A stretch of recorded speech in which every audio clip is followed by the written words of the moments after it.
Skupaj. Lep pozdrav v še enem srečanju v ciklu o žurnalizmu, literarnem žurnalizmu. Danes bo sicer bolj poudarek na poročevalskem novinarstvu. Pogovarjala se bom z mojo gostjo, gospo Vlasto Jeseničnik, ki je dopisnica iz Rusije, iz Moskve, to je zdaj njen drugi mandat. Pogovarjali se bova o njenem delu, o izkušnjah, kaj pomeni biti poročevalski novinar, kako je poročati s terena in še o marsičem drugem. Hvala, da ste se nam pridružili, ali ste na Facebooku, ali ste tukaj z nami na Zoomu. Skratka, hvala, da ste z nami. Za začetek bom predstavila gospo Jeseničnik v nekaj stavkih, potem pa bomo začeli s najinim pogovorom.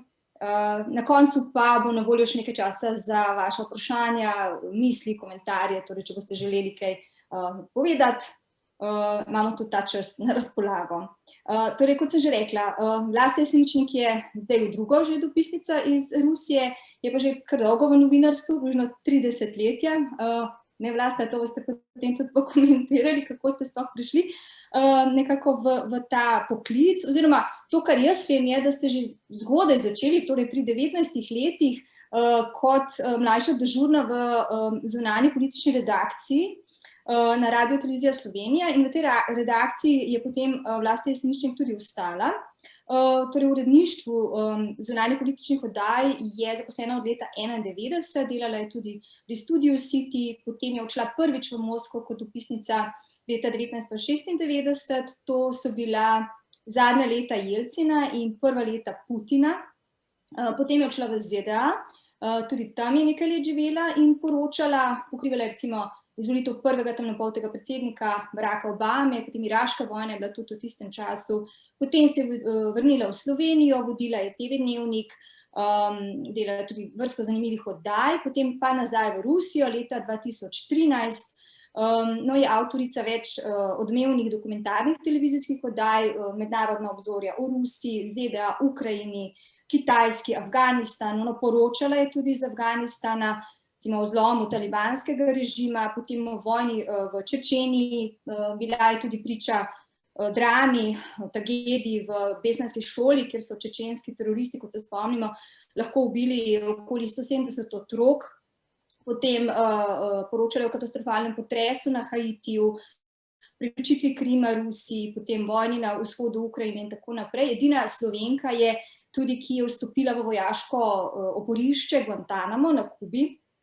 Intervjuvala je recimo sovjetskega nekdanjega, torej sovjetskega voditelja, pokojnega Mihaila Gorbačova, nekdanjega predsednika in premierja Medvedjeva, bralci in bralke revije Jana, to verjetno se tudi spomnite, so jo pa izbrali leta 2001 za Slovenko leta. Tako, gospa Jeseničnik, najlepša hvala, da ste se odzvala pri vašem polnem urniku in dolgih dnevih, tako da sem res zelo vesela, da ste z mano. Bi začeli kar zdaj z vašim tem prehodom v novinarstvo. Vi ste študirali mednarodne odnose, potem pa ste torej hitro, pri 19 prišli v novinarstvo. Tako da, če bi malček nekako opisala to svojo pot, kako se je začela, kako hitro ste že lahko ustvarjali, mogoče se uveljavljali s svojimi prispevki, kakšni so bili vaši začetki? Najprej, hvala lepa za povabilo, hvala vsem, ki ste se nam danes zvečer pridružili. Jaz bi lahko rekla že skoraj da nocoj, ker je razlika s Slovenijo 2 uri. Vi ste pravzaprav moje delo že predstavili, nimam več kaj dodati, ampak če začneva, kako sem se znašla v novinarstvu pri 19 letih. Jaz sem kot deklica, ko sprašujejo otroke, no kaj pa bi ti rada postala, ko boš velika, sem jaz vedno odgovarjala, da bi rada bila novinarka, diplomatka, pravnica ali pa da bi se ukvarjala z veterino. In potem v enem obdobju svojega življenja, ko sem bila že malo starejša, je bilo zopet eno od teh vprašanj, skratka, kaj pa boš, kot boš velika, no in takrat vem, da sem izstrelila odgovor, jaz bom pa novinarka. Ampak ne bom poročala iz Slovenije, ampak bom poročala iz sveta. No in potem nisem študirala novinarstva, ker mislim, da novinarstvo potrebuje ena specifična znanja, da je študij novinarstva vedno dober in dragocen, ampak da če si novinar, no, morda prav to, kar jaz pač počnem, se pravi mednarodna politika, da potrebuješ še neka dodatna znanja, kot je znanje mednarodnih odnosov, mednarodno pravo in tako naprej. In zato sem tudi potem študirala mednarodne odnose na nekdanjem FSPN-ju, zdaj FDV-ju. Pri 19 sem pa začela zato, ker jaz sem iz Maribora in ko sem prišla kot študentka v Ljubljano, je bilo treba nekako tudi zaslužiti denar. Štipendije nisem imela in sem šla na televizijo Slovenije in takrat so me sprejeli in sem res začela pri 19, tako kot ste omenili, delati kot mlajša dežurna, da ne bo kdo mislil, da je to neko zelo, zelo posebno delo. To je res, kako bi rekla, začetniško delo novinarja, se pravi, to so še res bili časi, ko ni bilo računalnikov, ko smo še uporabljali torej fakse, pisalne stroje in tako naprej, tako da to so moje začetki. Potem sem pa kar hitro dobila priložnost najprej v Studiu City, kjer sem nabirala neka druga znanja, predvsem ta znanja, kot je vodenje oddaj v živo, kar ni enostavno, ker sem si pa vedno želela v tujino, vedno, in ker sem tudi diplomirala iz odnosov med ZDA in Sovjetsko zvezo v času Reagana in Gorbačova, sem se potem prijavila za dopisniško mesto, no in tako končala najprej v Rusiji, potem v ZDA, tako da če me že zdaj na začetku vprašate, ali sem uresničila svoje novinarske profesionalne sanje, potem lahko rečem, da ja, da, absolutno. To je zelo lepo slišati. Zdaj torej dopisništvo, to je tudi specifična vrsta novinarstva. Kaj se vam zdi, da je tukaj ključno? Torej nekdo, ki je dopisnik iz neke tuje države, je kot mediator, torej kulturo, situacijo, torej politiko, kulturo, zgodovino ene države prenaša v nek drug kontekst, kulturni, zgodovinski, politični in tako naprej. Torej, kaj je tisto ključno, kar mora nek dopisnik vedeti, po čem se ravna, torej verjetno mora imeti zelo široko znanje o državi, iz katere poroča. Jaz bi začela s tem, da je zelo pomembno, da znaš jezik države, v kateri si. To je, zdaj ne bom rekla, morda bi kdo rekel, no, ne kitajsko naučiti se pa je res težko, res se je zelo težko naučiti. In morda na kitajskem je seveda težje pol delati, če ne znaš jezika, ampak hočem reči nekako, mene je vedno vodilo to, da v državo, v katero greš, če ne govoriš jezika prebivalstva, zelo veliko izgubiš. Jaz to sem videla pri mojih kolegih v teh 90-ih letih ali pa v začetku tega, bom rekla, novega tisočletja, ko sem bila v Moskvi. Videla sem recimo ob zadnji vojni na vzhodu Ukrajine, ko so prihajali zahodni novinarji na vzhod Ukrajine, ki niso znali jezika. Če ne govoriš jezika države, zelo, zelo veliko izgubiš, ne le v prevodu, kot veste, ampak ne zaznaš teh nekih nijans, ki so pa izjemno pomembne. Mi zdaj ne govorimo samo o jeziku kot pač način sporazumevanja, recimo medve zdaj govoriva slovensko, ampak jezik sam po sebi ima toliko nijans, ki jih moraš poznati, da lahko potem tudi pravilno postaviš vprašanje ali pa da sogovornika razumeš, kar je še toliko pomembneje. Da se mi zdi, da je znanje jezika ključno.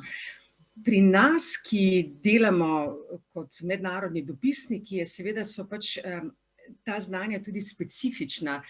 Mi ne poročamo samo o politiki, kot veste, ampak pač dopisnik tuj poroča pravzaprav vsem, se pravi in gospodarstvo, in kultura, in šport, in vse, kar pravzaprav obstaja. Tako da treba je zelo veliko brati.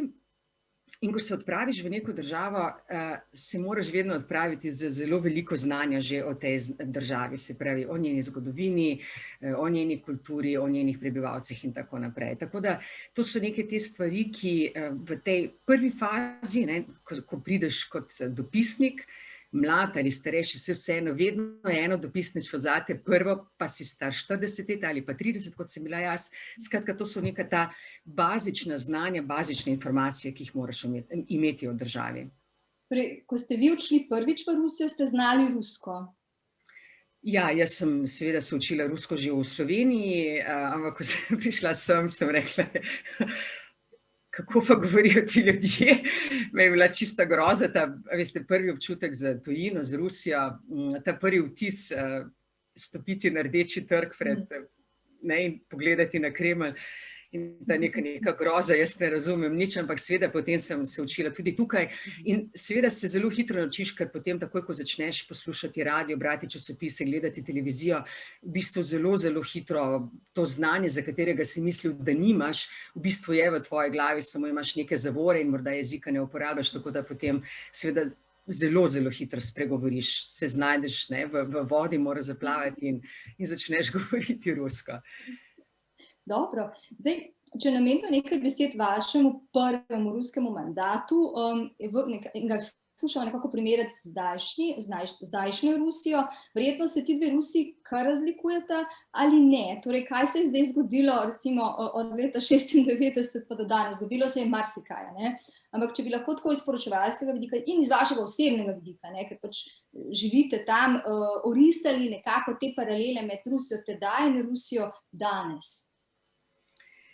Rusija se je od mojega prvega mandata pa do tega zdaj zelo, zelo spremenila. Morda samo za eno ilustracijo vsem, ki naj jo zdaj spremljajo. Prav danes sem poslala prispevek o prisegi novega ameriškega predsednika in kaj se pričakuje v odnosih med Belo hišo in Kremljem. Ko je Putin postal predsednik leta 2000, je bil v Ameriki predsednik Bill Clinton, potem je bil v Ameriki predsednik Bush mlajši, potem je prišel Obama, potem je prišel Trump in danes je prisegel 5. ameriški predsednik, medtem ko je v Rusiji še vedno predsednik Vladimir Putin. Se mi zdi, da bi tako nekako rada postavila nek časovni kontekst, da boste razumeli, kako res pač Rusija, odkar je na oblasti Vladimir Putin kot predsednik države in tiste 4 leta, ko je bil predsednik vlade, kako močno je zaznamoval politično življenje v Rusiji. Rusija, v katero sem jaz prišla, je bila Rusija Borisa Jelcina, bila je veliko bolj odprta, bom rekla veliko bolj tolerantna tudi do vseh raznih skupin prebivalcev. V Rusiji bila je revnejša, nesporno, ljudje so živeli slabše, bilo je veliko kriminala, cene so skakale gor in dol, ampak nikoli ne moremo primerjati Jelcinove Rusije in Putinove Rusije iz preprostega razloga, ker je Jelcin začel voditi državo po res razpadu Sovjetskega imperija, Sovjetske zveze, v enem težkem obdobju, medtem ko Putin je prišel na oblast, ko so se gospodarske stvari po eni veliki krizi leta 1998 počasi začele stabilizirati. Če govorimo čisto o novinarskem delu, pa bi zagotovo rekla, da še enkrat ponovila, da je bila Jelcinova Rusija tudi za nas, novinarje, svobodnejša, nekako lažje ali pa bolj odkrito so ljudje pripovedovali o vseh stvarih, vključno seveda o politiki, medtem ko Putinova Rusija je bila v njegovem prvem obdobju še relativno svobodna, potem pa je vse, kar zadeva medije, opozicijo in tako naprej, pa zelo kmalu nekako pokazano, da gre Rusija v nek avtoritaren sistem, v katerem je tudi zdaj. In to se tudi odraža na našem delu, zdaj zelo konkretno. Duma ves čas sprejema neke represivne zakone in vsi ti paketi zakonov ali svežnji zakonov, ki jih sprejema, zadevajo neposredno delo ruskih novinarjev, posredno pa potem tudi recimo naše delo.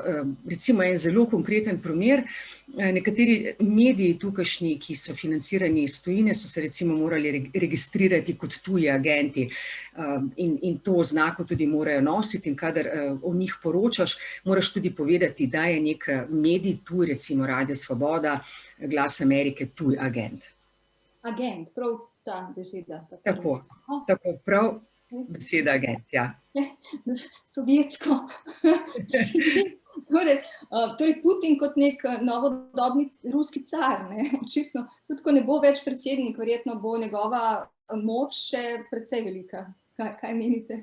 Putin, jaz mislim, da je novodobni car, kot rečeno, sem prej omenila, ne, on je na oblasti tako ali drugače 20 let in glede na spremembe, ki so bile sprejete, ustavne spremembe lani, kot najbrž večina vas ve, ima možnost, da kandidira še 2-krat, kar pomeni, da bi, če si bo to zaželel, bo lahko na oblasti do leta 36, če sem prav izračunala, takrat bo star 84 let.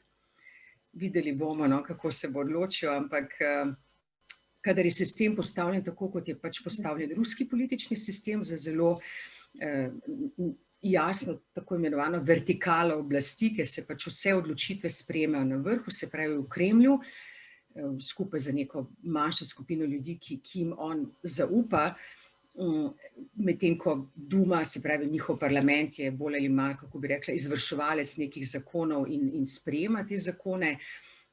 Si težko predstavljam, da bi Putin čez 3 leta, ko bodo volitve, rekel: dragi sorojaki, sodržavljani, danes se poslavljam z tega položaja. Zelo malo pričakovati, da bo to storil. No, zdaj boste omenila torej politično tudi situacijo, ne, in to nesporno vladavino Putina. Poročate v zadnjih dneh, ne, o aretaciji Navalnega, ki je zdaj v zaporu, oziroma pri priporu v zaporu, in obeta se pa mu verjetno pravi zapor, ne, če sem vas prav razumela. Torej, on je eden najbolj verjetno, kako bi rekla, vidnih opozicijskih politikov, ki je ostro kritiziral Putina, ne. Kaj mislite, da se bo z njim zgodilo? In pa včeraj, mislim, da v Odmevih je tudi kolega iz Bruslja vaš komentiral, ne, da Evropska unija oziroma Evropa verjetno ne bo nič ukrenila zoper te ukrepe Rusije. Kaj se vam zdi? Kaj se zna zgoditi z Navalnim in pa ali bo Evropa kako odreagirala? Zelo težko reči zdaj v tem trenutku, ali bodo Navalnega zaprli ali ne, ampak vsi signali, ki jih oblast daje v teh zadnjih dneh, se pravi od trenutka, ko je pač priletel v Moskvo, zavedajoč se, da mu grozi realno zapor, se pravi, da so preusmerili njegovo letalo na drugo letališče, zato da se ne bi mogel srečati z svojimi privrženci, do tega, da je to zasedanje sodišča resnično potekalo kar na policijski postaji, da njega niso privedli na sodišče, ampak so prišli sodniki na policijsko postajo in da so mu takoj odredili 30-dnevni pripor. Vse to kaže na to, da očitno v Kremlju in odločitve, kar zadeva Navalnega, se definitivno sprejema v Kremlju, razmišlja o tem, da bo dobil realno, torej zaporno kazen 3,5 leta. Navalni je nesporno pač najpomembnejši opozicijski politik in razlogov je več. Zdaj, marsikdo bo rekel, pa saj ta človek je malo da neznan. Ne? Ni res. Navalni je znan v Rusiji, znan je tako ali drugače, ampak je znan. Vsi poznate, slaba reklama, dobra reklama, ni pomembno, reklama je pomembna. Ne? On je znan kot politik. Kremelj je delal vse za to, da ne bi mogel se torej aktivno sodelovati v političnem življenju, ne more registrirati svoje stranke, ni mogel kandidirati na predsedniških volitvah. Če bi bil povsem nepomemben opozicijski politik, potem si Kremelj ne bi tako zelo prizadeval, da ga recimo ustavi. Tako pa Navalni je človek, ki pač lahko določen del ruske družbe mobilizira. On je kontroverzen politik, ampak upoštevajoč dejstvo, da so mnogi opozicijski politiki odšli, da jih ni več v Rusiji, da so nekatere ubili, kot recimo Borisa Nemcova, je pač on resnično stal zdaj edini in tudi najpomembnejši opozicijski politik.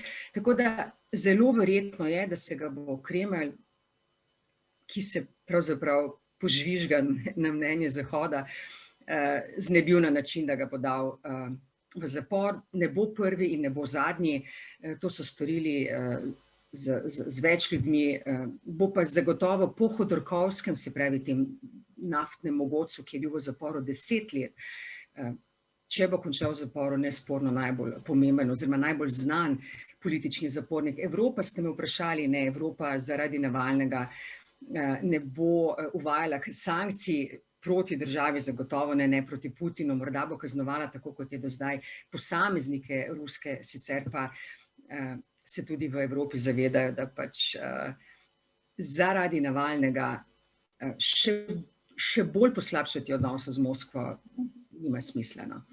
Se mi pa zdi, samo še toliko, da ker zdaj pač danes je prisegel Biden, da bodo pa človekove pravice, ko pa gre za Bidena, pa za zdajšnjo administracijo, pa in za Rusijo seveda in kršenje človekovih pravic in tako naprej, preganjanje opozicije pa kar visoko na dnevnem redu zdajšnje administracije, nove administracije.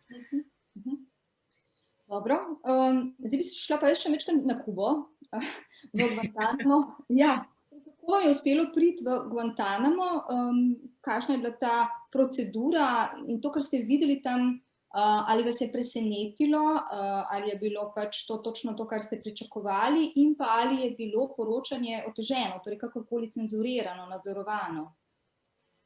Če začneva pri koncu, odgovor je da. Bilo je,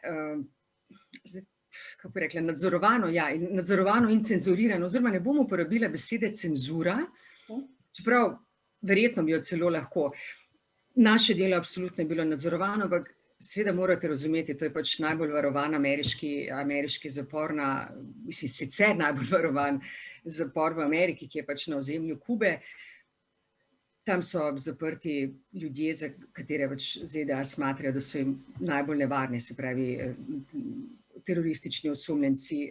Absolutno je bilo nadzorovano, zelo ves material, ki smo ga posneli na Kubi v Guantanamo, so vsak večer pregledali. To so bili posebni inšpektorji Ministrstva za obrambo in so tudi kadre, ki so bili sporni zanje, smo jih morali izrezati.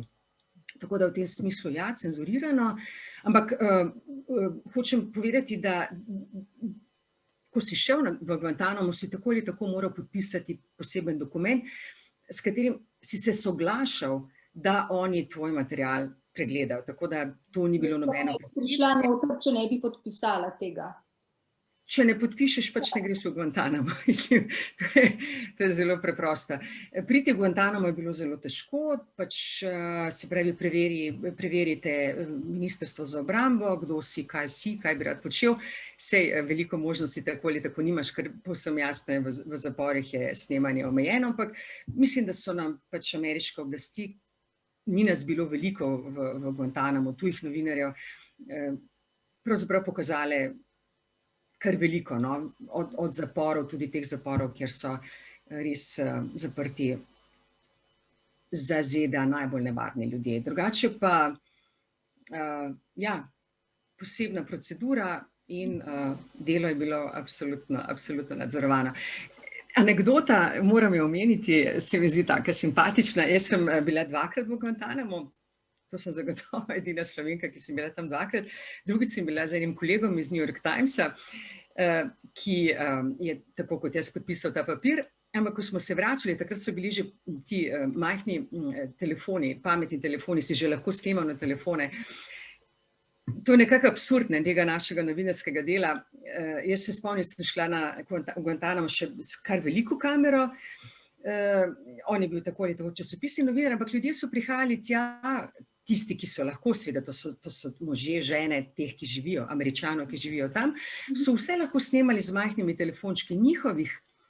Njihovega materiala nihče ni pregledal in so bili lahko v naslednjem trenutku na YouTube, recimo. Medtem ko nam, torej novinarjem, so material pregledali in spomni se, da je kolega izjemno simpatičen, Jeremy, celo se zelo tam pridušal in rekel, kako oni kršijo pravice novinarjev, vse v ameriško ustavo, vsi lahko snemajo, kar hoče, on pa kot ameriški novinar pa tega ne sme snemati.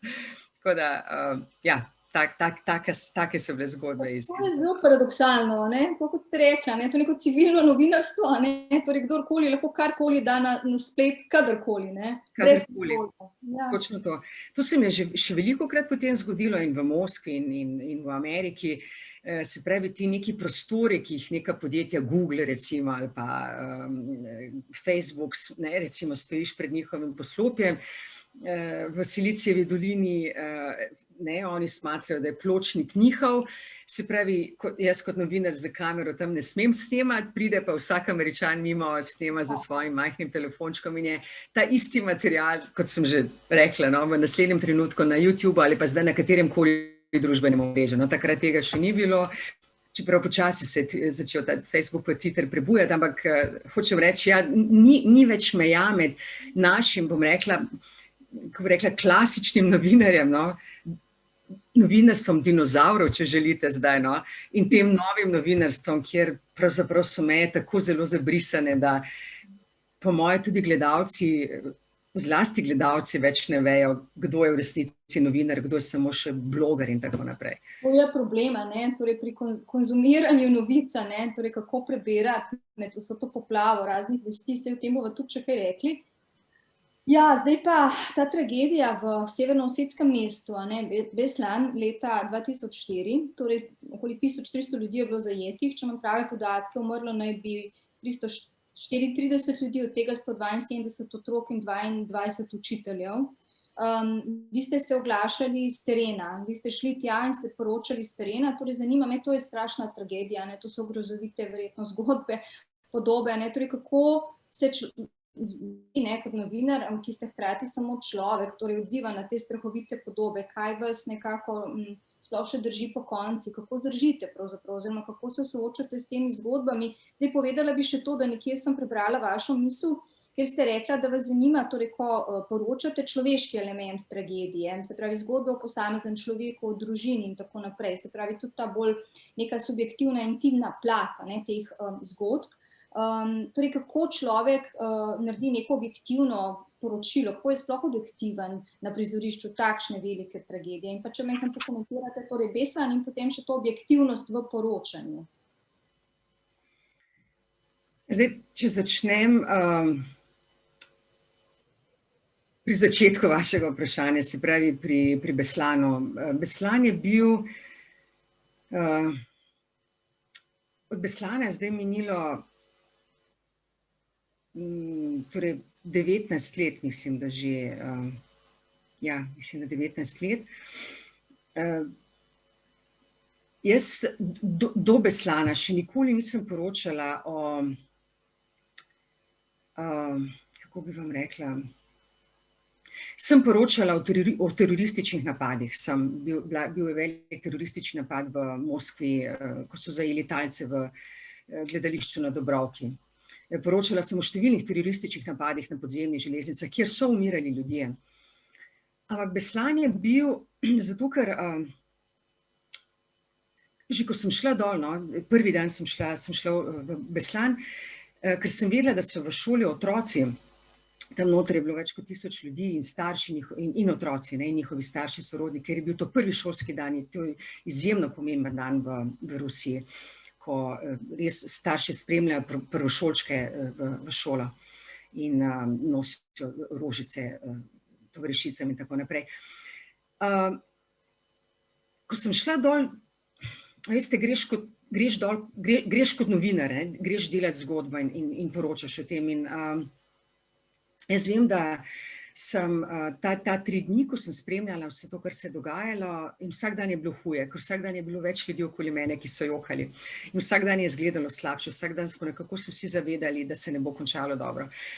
Hkrati pa moraš kot novinar, kot poročevalec se javljati v oddaje, na radiju, na televiziji in biti ves čas zbran. In to je bilo strahotno težko, zato ker emocije te počasi začnejo preplavljati.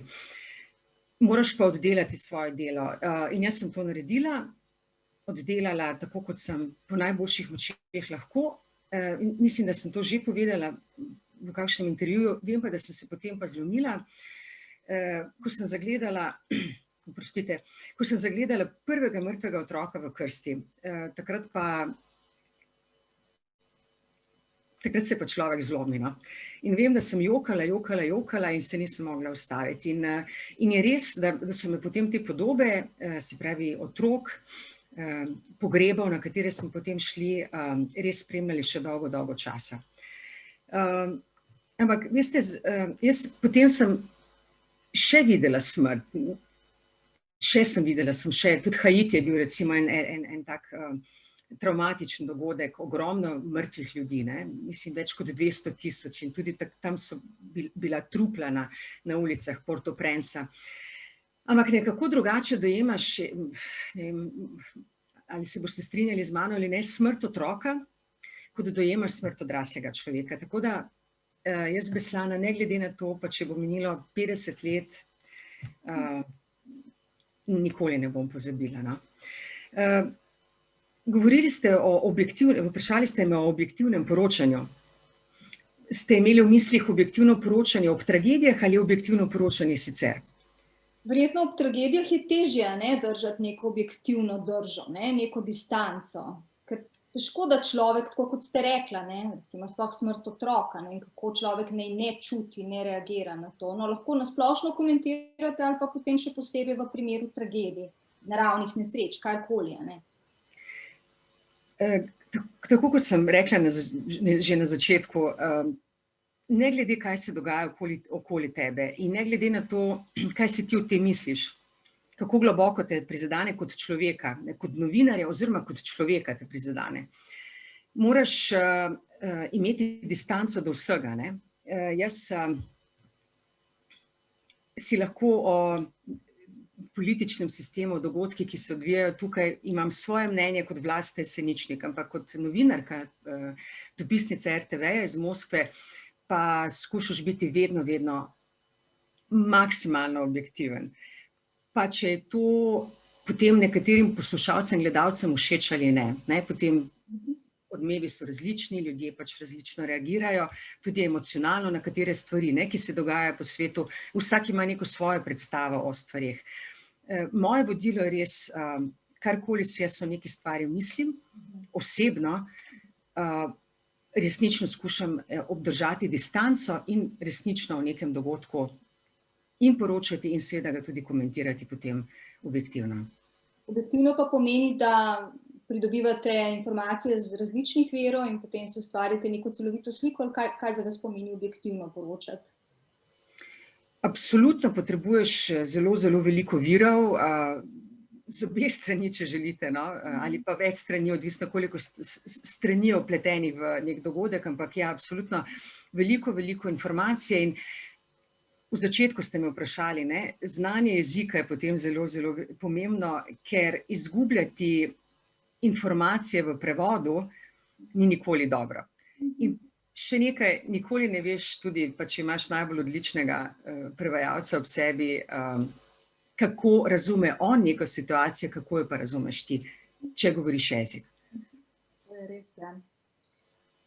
No, nekje ste zapisali, zdaj bom kar prebrala, oziroma to iz Media Watch, Mirovni inštitut, bom kar prebrala vaše besede o Beslanu, oziroma reakcijah pravzaprav zahodnih medijev. Takole ste rekli: dvojčka Svetovnega trgovinskega centra, ki sta se rušila pred očmi zgroženih Newyorčanov in poškodovani Pentagon v Washingtonu, si je bilo mogoče 11. septembra 2001 ogledati v neposrednem televizijskem prenosu vseh vodilnih televizijskih mrež. Razplet človeške drame 3. septembra 2004 v Beslanu so prenašale redke, kot da pojem terorizma, ko gre za napade v ZDA ali v Rusiji, kar zadeva Zahod, ni enak. Kritika Moskve na račun zahodnih medijev, na sprenevedanje novinarjev, ki so namesto besede terorist najpogosteje uporabili termin napadalci, skrajneži, uporniki, oboroženi ljudje, ki so zajeli šolo, je v tem primeru upravičena. Torej, zanima me ta privilegiranje položaj Zahoda tudi v primerih poročanj o raznih dogodkih, o tragedijah, torej zakaj te razlike v oznakah tragedij, terorističnih napadov, torej na Zahodu in pa drugje, ta nedoslednost, recimo nekorektnost, mogoče celo neetičnost medijev. Zakaj te razlike? Zakaj toliko pozornosti namenjamo, enim dogodkom in toliko manj ali pa z napačnimi oznakami opisujemo dogodke drugje? Jaz, ko sem takrat pisala ta tekst o Beslanu, sem prvi del teksta, ki ste ga zdaj vi prebrali, zapisala zato, ker sem potem nadaljevala s tekstom za kritiko ruskih medijev, pravzaprav, ki pa o Beslanu niso poročali, oziroma so poročali zelo selektivno. Govoriva zopet o državnih televizijah. To so bili tudi drugi časi, to je bilo leto 2004. Tako da ruske državne televizije, pa je bila to resnično največja tragedija do takrat, o tem dogodku niso poročale in so namesto, da bi povedale Rusom, kaj se dogaja v Beslanu, si ti lahko popoldne gledal te žajfnice in najrazličnejše smešne oddaje, namesto da bi govorili o tragediji, o tej drami, ki se je odvijala v Beslanu. Tako da šlo je bolj za kritiko v bistvu ruskih medijev. Ja, Ja. sigurno, ja, prostite, ste hoteli nekaj vprašati. Ne, hotela sem reči, ja, se spomnim, ker sem potem tudi naprej brala, ampak vendar se mi zdi, da je tudi resnica v tem, kar ste tukaj napisala, v tem izseku, ki sem ga jaz zdaj prebrala, ne. Tako da jaz bi vseeno sprosila za mnenje, ne, o teh razlikah v poročanju. Ne, sigurno te razlike obstajajo. Prednost držav, medijev je v tem, tisti, ki lahko pridejo na kraj dogodka, so vedno prvi, ki neko informacijo dajo v svet.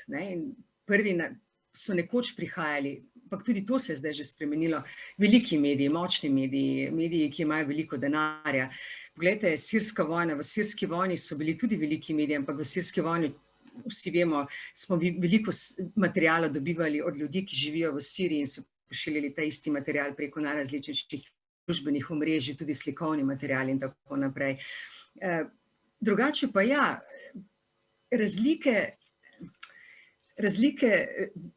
so vedno, mislim, Zahod v tem smislu ja, ima nekako prednost, ko gre za poročanje ali pa za kot rečejo, dati ton nekemu dogodku. Zahodni mediji so vendarle močnejši še vedno. Čeprav, če govoriva zdaj o Rusiji, tudi ruski mediji, recimo Russia Today, njihov konglomerat radijskih in informacijskih agencij Sputnik so postali izjemno močni mediji, ki imajo tudi zelo veliko gledalcev, poslušalcev, bralcev, tudi v zahodnih državah, ne samo v Rusiji. Saj narejeni so bili prav zato, da pač nekako rusko videnje sveta predstavijo ljudem zunaj Rusije. Ampak ja, jaz mislim, da bodo dvojna merila vedno obstajala. Mogoče bom eno tako paralelo zdaj potegnila. A veste, ko pišejo zgodovino, zgodovino vedno pišejo zmagovalci. Ko gre pa za neke dogodke, jo pa pišejo tisti ali pa dajo ta prvi ton, kaj se je zgodilo, pa resnično tisti, ki so pač nekako prvi na kraju dogodka in ki so močnejši in ki jim navsezadnje tudi ljudje bolj zaupajo. No, omenila ste že na začetku, da je bila Rusija tudi v smislu odnosa do novinarjev bolj liberalna v času Jelcina, kot potem, ko je Putin se nekako ustoličil na oblasti, pa bi namenila zdaj nekaj besed neodvisnosti, pluralnosti medijev v Rusiji. Torej, kakšna je zdaj medijska pokrajina v Rusiji? Zanima me torej čisto konkretno vpliv oblasti, pa tudi teh velikih nekih tajkunov, ki so verjetno tudi povezani s Kremljem, na medije, na medijske hiše. No, vemo tudi, torej poznamo nekaj primerov, ko so bili novinarji aretirani v Rusiji. No, zdaj, ko so se že pogovarjali, jaz sem zasledila ta podatek, da ne bi bilo od leta 2000 ubitih 21 novinarjev v Rusiji, ne vem, ali ta podatek drži ali ne. Vsi se verjetno spomnimo umora Ane Politkovske, ruske preiskovalne novinarke, borke za človekove pravice, ki je delala torej za različne medije, pisala, ampak pri Novi gazeti se je nekako tudi zelo uveljavila, bila je kritična v svojih člankih do Vladimirja Putina, tudi do vojne v Čečeniji. In vemo, kako je končala. Torej, kaj je zdaj z tem medijskim prostorom v Rusiji? Koliko je pluralnosti, koliko je svobode? In tudi kako ste že sicer namignila na začetku, tudi na vašem delu to nekako odraža. Torej, na kaj morate biti pa vi pozorna, zato ker pač živite v Rusiji? Jaz bi v Rusiji izpostavila več novinarstev. Mogoče bo kdo rekel, novinarstvo je eno, tako kot so fakti eni. Eno je novinarstvo ruskih državnih televizij, ki so res propagandni stroj. Potem imaš zelo malo neodvisnih medijev, torej televizijskih postaj neodvisnih praktično ni. Jaz mislim, da je samo ena, ki se imenuje Dožd. Potem imaš nekaj radijskih postaj, potem pa imaš ljudi, ki so res na spletu. Internet v Rusiji ni omejen. Se pravi, ti lahko dobiš na internetu ogromno informacij. Tako da mladi ljudje večinoma dobivajo informacije zdaj z interneta. Je pa res, da so državne televizije, ki sem rekla, imajo res to neko nalogo slikati morda nekoliko resnično drugačno Rusijo, kot je ona v resnici, zelo, zelo vplivne. In zlasti, bom rekla, srednja generacija, starejša generacija absolutno dobiva največ informacije iz ruskih državnih medijev. Potem imaš pa tukaj še regionalno novinarstvo, kjer je pa pritisk na novinarje v regijah, v to, kar imenujejo Rusi subjekti Ruske federacije, se pravi, to so republike, okraji, regije in tako naprej, je pa pritisk na regionalne novinarje še toliko večji. Tako da ruski medijski prostor je še vedno pluralen, še vedno ti lahko dobiš, ni zaprt, ne le to, internet k sreči ni zaprt, se pravi, ti še vedno lahko googlaš kogarkoli na svetu, to ni Kitajska, čeprav Rusija gre v tej smeri, vzpostavitve nekega svojega runeta, zaprtega interneta, ampak kot rečeno, internet je zaenkrat absolutno svoboden in lahko veliko informacij dobiš tam. Rekla sem, večina ljudi, zlasti starejša generacija, srednja generacija dobiva pač informacije iz torej državne televizije, ki so absolutno pod nadzorom Kremlja. In zakone, ki sem jih prej omenjala, zadevajo seveda tudi delo medijev. Gre za eno tako, omenila sem, oznaka tuji mediji, oziroma tuji agent, ki si ga morajo nekatere mediji, torej so na seznamu tujih agentov. To ne gre več samo za medije, tudi posamezniki so že prišli na ta seznam, tako da medijski prostor je tukaj zelo, zelo specifičen. Zelo specifičen. Ni zaprt, k sreči ni zaprt, imaš vplivne blogerje, ki imajo ogromno sledilcev, ampak še vedno, kot rečeno, večina ljudi dobiva informacijo pa iz državnih televizij. Omenili ste nekje tudi pravilo dvojne črte. Če morda pojasnite, kaj je to? Ja, v Rusiji, če si novinar, moraš nekako pri sebi vedeti, kje je tako imenovana dvojna polna črta. So teme, o katerih sicer ti lahko poročaš, ni pa nujno, da se bo to zate dobro končalo. No in ena od takih tabu tem je, kar zadeva Rusijo, zasebno življenje predsednika Putina. Mi o njem, če ne bi, ko je postal predsednik države in so o njem napisali knjigo, v kateri je očitno bil zelo, zelo iskren, in ne bi takrat videli fotografij njegovih še takrat majhnih hčerk, ne bi o njem vedeli skoraj da nič, ker njegovo zasebno življenje zdaj je resnično, kako bi rekla, tabu tema. O njem se ne piše se ne o njem, ne piše se ne o njegovih hčerkah. Veste, on niti, ko njega vprašajo na tiskovni konferenci za imeni in priimki, to so vaše hčerke, on ne reče, to so moje hčerke, on reče, to so ženske, ki ste jih omenili. Mogoče bi kakšen psiholog lahko kaj več povedal o tem, naredil mogoče psihološki portret Putina, ampak ja, torej dvojna polna črta pomeni, da nekako sam pri sebi kot novinar moraš vedeti, kje je ta meja, ki jo Kremelj tolerira. In ja, so bili primeri, ko so mediji, govorim tudi o uglednih medijih, ne govorim o majhnih medijih, regionalnih, kjer je pritisk toliko večji, govorim o velikih moskovskih medijih, kjer je bil pritisk potem Kremlja tako močan, da so bodisi del redakcije zamenjali, potem so nekateri novinarji odšli tudi, ker so bili solidarni za svojimi uredniki, ki so jih odpustili. Se je pa zgodilo tudi, da so nek mediji enostavno zaprli, prepovedali in to je to. Skratka, to je neka dvojna polna črta, katere se moraš zavedati, ampak v čem je trik nje, nikoli ne veš, kje je. Tako da... Se premika? Tako. Premična? Premika se. A ste imela vi kdaj kakšne težave? Pardon. Ja, kar povejte. Ste imela kakšne težave kdaj, če se je kaj zapletlo, če so kaj pritiskali na vas? Kdorkoli? Ali ne morete govoriti? Ne, lahko. Nikoli to ni narejeno direktno, nikoli ni narejeno direktno. Se pa je zgodilo, da ti dajo vedeti, da kakšna stvar morda ni bila takšna, kot jo vidijo oni. Ja, ampak nikoli ni to direkten, nikoli ni direkten telefonski klic, ne. Bom rekla, tako bom zelo korektna, ne recimo v tem obdobju, ampak v prvem Putinovem obdobju, ja. Dobro.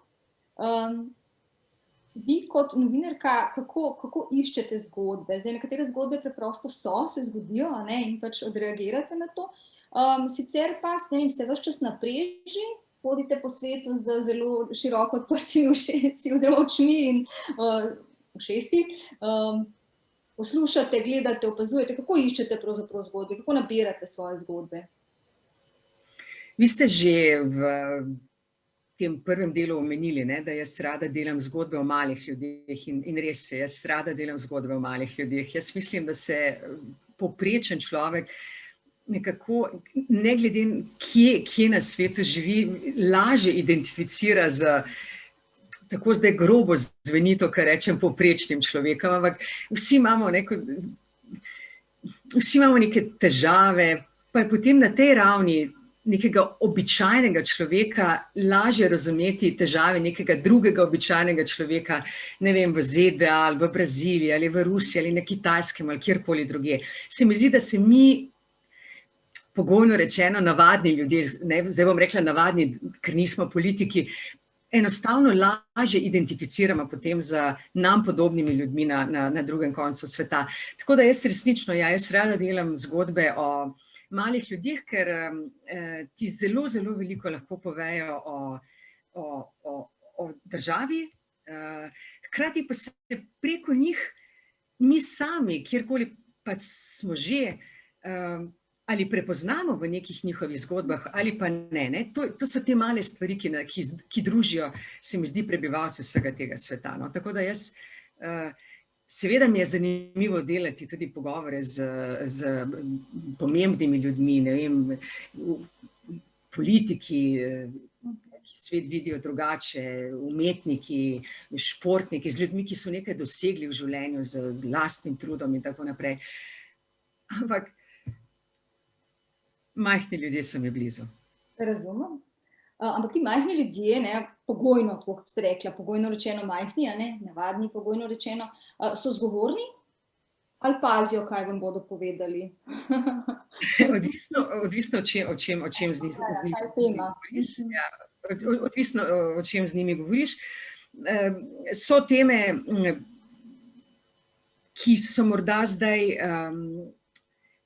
govorim o politiki zdaj, o politiki se zdaj manj radi pogovarjajo.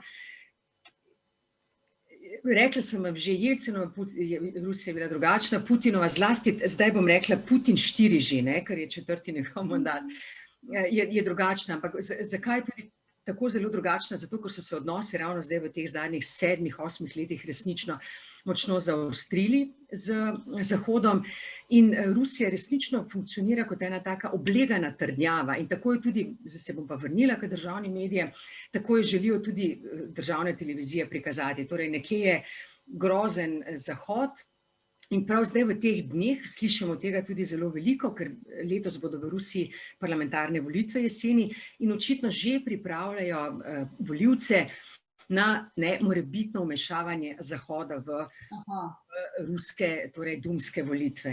Nekje je Zahod, ki želi zamenjati sistem in tako naprej. Navalni je agent Zahoda, ki želi zakuhati proteste, revolucijo in tako naprej.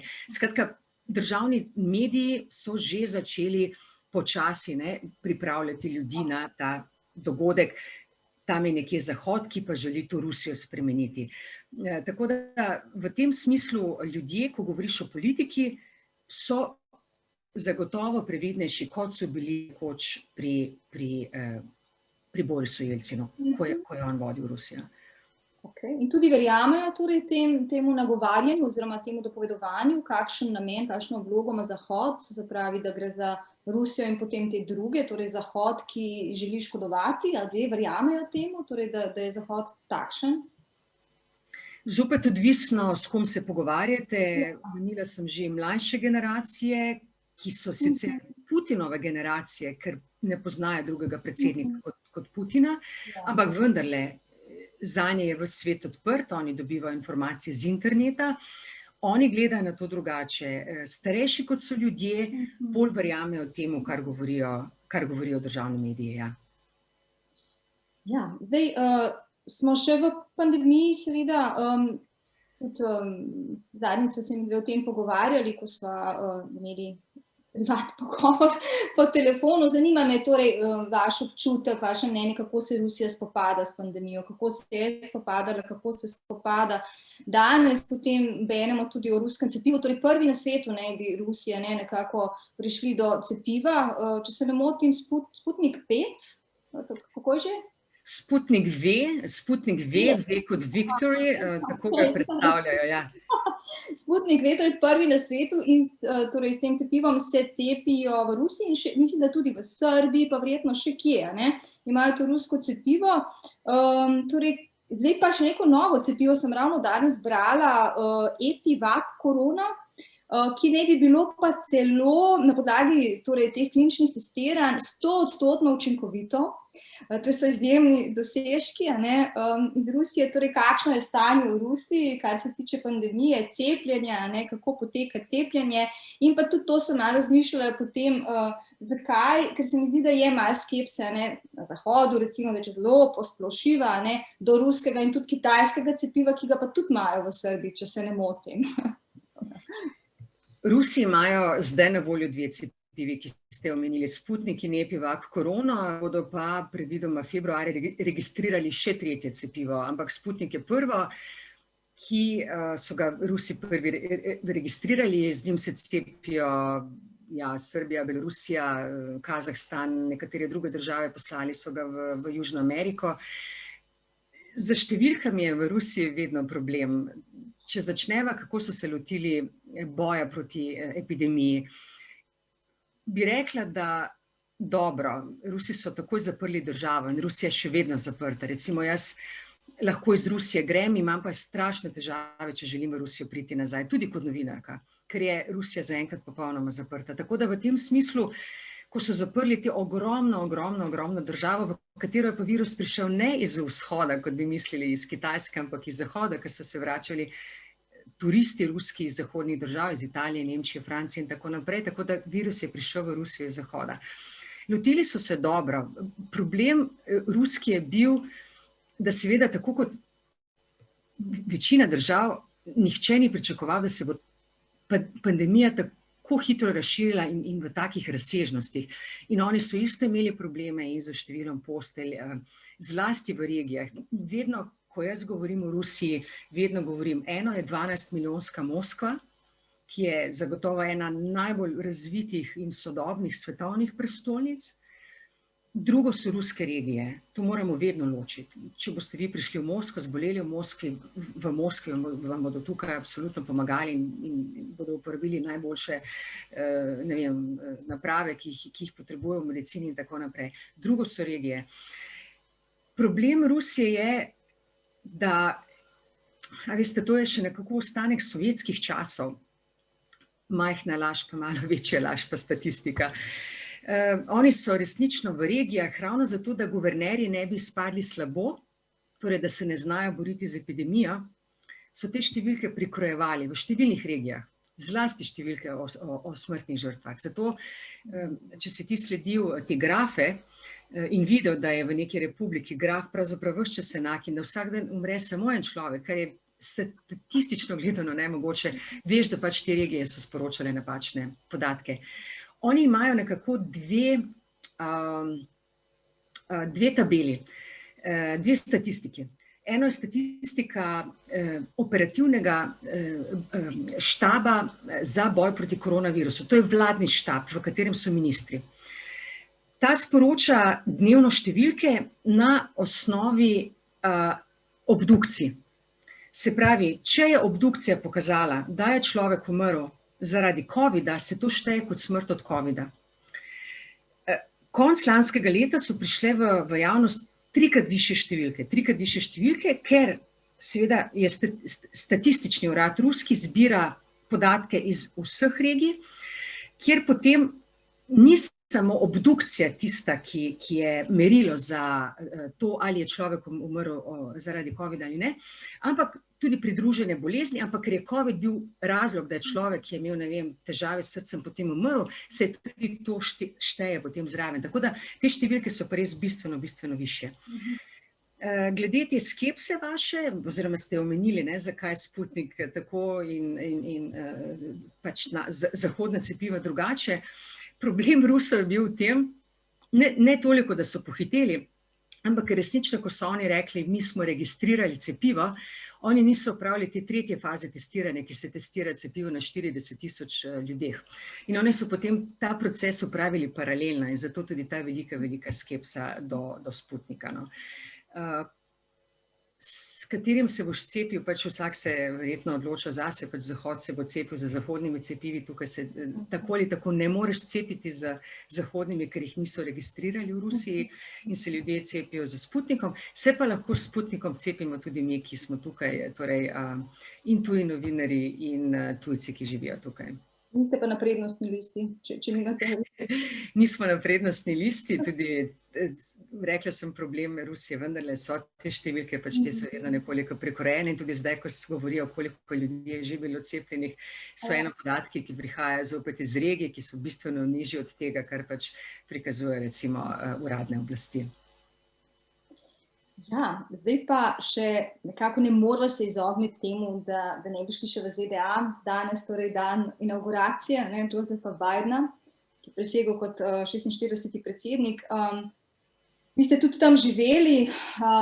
Zdaj, zanima me vaš pogled na Ameriko danes, na to mogoče kaj čaka Bidena in pa tudi na odnose med Ameriko in pa Rusijo, torej kaj zdaj ta administracija, kaj lahko naredi, kaj si lahko obetamo, tudi od ameriške zunanje politike in pa odnosa torej Rusije do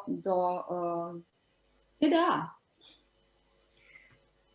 Jaz lahko najbolje ocenujem tisto obdobje, v katerem sem sama bila v Ameriki in to je bilo zanimivo obdobje, ker je resnično takrat Amerika prvič izvolila temnopoltega predsednika. In bila so zadnje leta tudi Busha.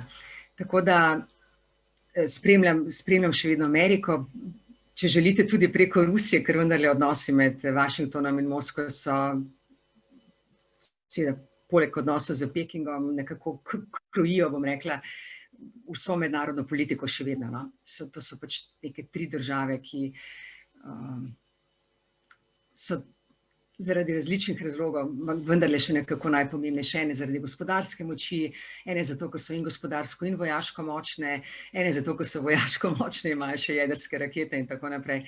Tako da to moje obdobje v Ameriki je bilo fino, zelo razgibano, zelo zanimivo, absolutno zopet drugačno. To, kar je pustil za sabo, to pogorišče, če želite, ki ga je pustil za sabo Trump, kot eden, mislim, govorim seveda moje osebno mnenje, ne najslabših, ampak najslabši ameriški predsednik je grozljivo, ker seveda, ko si ti predsednik Amerike, si ravno zato, ker je pač Amerika vendarle še v tem trenutku edina polnocena velesila, se pravi in gospodarska in vojaška, vplivaš seveda Amerika z vsem, kar pač počne, kot ta neka največja dominantna žival v mednarodnih odnosih, determinira mednarodne odnose. Tako da to, kar zdaj prihaja z Bidenom, izjemno izkušen politik, je pa star politik, 78 let, tako da z njim bo Putinu težje, ravno zato, ker je Biden ima vendarle za sabo dobrih 40 let politike, tako da bo drugače, nič pa se ne more spremeniti, niti ne v tem 4-letnem obdobju, ker so tako nizko padli ti odnosi, da državi niti ne moreta definirati, a veste, tiste ene skupne točke, okoli katere bi se lahko pogovarjali. Edina taka točka, ki pa zdaj zgleda, je, da bo to nek nadzor nad oboroževanjem, nad jedrsko oborožitvijo. To je tu, kjer imata pač Bela hiša in Kremelj približno podobne poglede, vse ostalo pa mislim, da bo šlo ne tako skupaj, bo šlo tako narazen. Torej je to neko obdobje hladne vojne tudi na nek način, ne zdaj, da se je začelo že nekaj časa, da so v obdobju hladne vojne, samo da se pač preigrava na drugačen način, kot smo bili vajeni v preteklosti. Kaj se vam zdi? Bi lahko rekli, da smo v hladni vojni? Ne v klasični zdaj, seveda, če govorimo samo ZDA, Rusija, ja, ampak kot rečeno, zdaj je tu velika igralka Kitajska, ampak če govorimo o ZDA in Rusiji, potem je to obdobje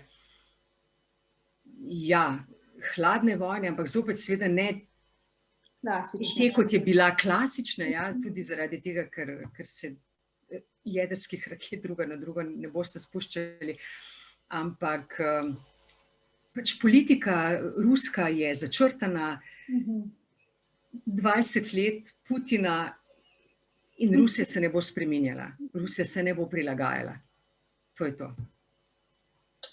Ja, gospa Vlasta Jeseničnik, zdaj pa za zaključek bi vas pa prosila še za kakšno misel, sicer sva se že dotaknili tega, misel o novinarskem delu, tudi v smislu morda nasveta mlajšim kolegov in pa tudi nam, bralcem, bralkam, gledalcem, poslušalcem.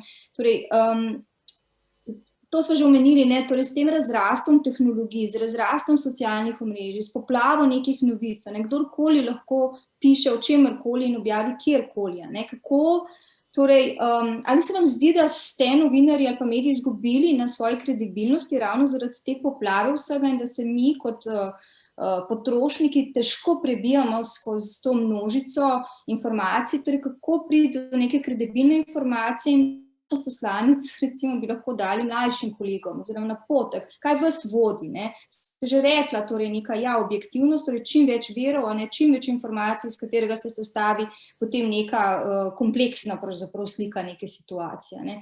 Torej, kakšna misel obča bolj o novinarstvu in tudi napotek nam? Če začnem z mlajšimi kolegi, če kdo od mlajših kolegov to gleda, bi rekla, učite se, učite in še enkrat učite se. Znanja ni nikoli preveč, nikoli na ljudi, ki so okrog vas, ne gledajte zviška, tudi če se z njimi ne strinjate. Kot novinar morate poznati vse strani in izbrskati vse mogoče informacije, si narediti najširšo možno sliko, da boste iz nje lahko izluščili potem bistvo. Če govoriva pa zdaj o tej strašni zmedi, ki vlada, si reče zmedi med poslušalci, gledalci, bralci, ker je na voljo toliko virov. Pa še enkrat, skušajte ne brati samo tisto, kar potrjuje vaše misli. Ne iščite samo somišljenikov, ker je to ta comfort zone, ta občutek udobja, ker se vsi s tabo strinjajo. To je najlažje v življenju. Svet je tak, da se ljudje marsikdaj ne strinjamo, ampak to ne pomeni, da se na koncu ne bi mogli strinjati. Treba je samo poslušati drug drugega, veliko brati in zaupajte in verjemite preverjenim medijem, pa zdaj ne bom delala reklamo za svojega delodajalca, ampak resnično verjemite, da mediji, ki so v medijskem prostoru že desetletja, in imajo vgrajene neke principe, skušajo resnično delati po najboljših močeh in to tudi delajo. Še enkrat, probajte ne brati teh poceni stvari, padati na vsak tweet ali pa na vsako sporočilo na Facebooku, ampak resnično skušajmo biti vsi skupaj kritični do tega, kar tudi jaz delam, kar mi poročamo. Najdite si čim več virov, naredite si svojo resnico, če želite, ampak naredite si jo na način, ne da boste prebrali samo eno zgodbo, ampak potem pač preberite več zgodb. In zaupajte medijem, ki so v medijskem prostoru desetletja. Lepa misel, najlepša hvala. Gospa Jeseničnik, zdaj pa, če se strinjate, jaz se vam res najlepše zahvaljujem za vse vaše misli, za vse vaše odgovore. Zdaj pa, če se strinjate, bi še pustila besedo tudi tistim, ki naju poslušajo. Če želi kdo kaj pokomentirati, vprašati, dodati, bi vas kar prosila, če to naredite zdaj. Ker v Rusiji so 2 uri naprej, tako da je že pozna ura tudi za gospodine. Ja, 2 uri se poznam. Z besedo na dan. Če smem, Danica, jaz bi samo pohvalila gospo Vlasto, z velikim veseljem poslušam vaša poročila, vas spremljam, sem že tudi starejša in res vam želim veliko zdravja in uspeha še naprej in energije in dobro poročanje. Tako da hvala lepa. Hvala lepa, gospa Danica. Ne glede na to, koliko smo stari, pohval smo vedno ljudje veseli in hvala lepa za vaše lepe misli. In seveda tudi jaz vam želim, ker smo še vedno vendarle nekako v januarju in so še mogoče vsa dobra voščila, lepo in res zdravo leto, ker živimo še vedno v zelo čudnih časih, ki jih vse, koliko zadeva epidemijo, očitno še ne bo kmalu konec. Tako, res. Hvala lepa, gospa Danica. Mogoče še kdo? Še vprašanje za Vlasto? Mislim, da lahko potem zaključiva. Gospa Jeseničnik, še enkrat najlepša hvala. Jaz vam želim, da se dobro počutite še naprej v Moskvi, da ste zdravi in da še naprej tako odlično poročate, da nam podajate informacije, ki so objektivne in kredibilne, tako da hvala vam za vaše delo, seveda na splošno, zdaj gledano v celoti in pa seveda za to, da ste se pogovarjali z mano nocoj. Hvala. Tudi jaz bi se vam želela zahvaliti za povabilo. Vesela sem, če sem uspela vsem, ki so naju danes poslušali, bili z nama, tako ali drugače, uspela približati del svojega dela, državo, v kateri živim, poročam, iz katere poročam, košček Združenih držav Amerike, malo Guantanama, skratka neke stvari so verjetno najini poslušalci, gledalci danes spoznali. Vesela sem, da sem lahko sodelovala tukaj in hvala za vaše odlično vodenje in za to, da ste resnično se zelo pripravili, pokazali vse svoje znanje tudi za to, da ste pripravili ta večer in pogovor z mano. Tako da hvala vam od srca. Najlepša hvala tudi za te besede. Mi zelo veliko pomenijo, tako da hvala lepa.